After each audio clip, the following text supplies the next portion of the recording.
gülüm. Ben geldim. Sana geldim gülüm. Sen bir kere öldün. Bana 20 yıldır her gün ölüm. Seni ilk gördüğüm günü hatırlıyor musun? Gonca'yla da tanışmıştım. O gün hamileydin. Yüzünü görmeden babası olmayı kabul ettim. Biliyorsun, benim karanlık, tehlikeli bir yanım vardı. Geçmişim vardı yani. Kötü bir adamdım. Ama senin aşkına layık olabilmek için ben o adamı öldürdüm, gömdüm. Ben senin için her şeyden vazgeçtim. Kimsin sen diye sorduklarında Gülümser'in eşi, Gonca'nın babası Tahir ben dedim. Aile babası oldum gücüm yettiğince. Şimdi Gülümser söyle bana. Kızımıza ne diyeyim? Her şey yalan.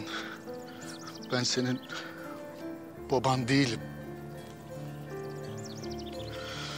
Söyleyemem. Bunu diyemem ona.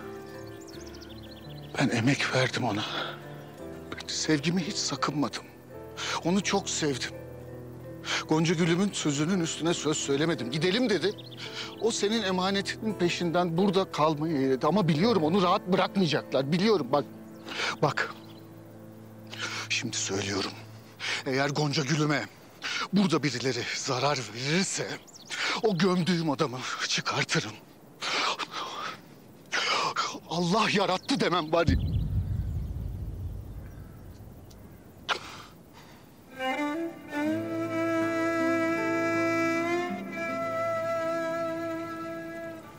Emanetim. Kızımız burada. Şimdi benden koparıp almak istiyorlar.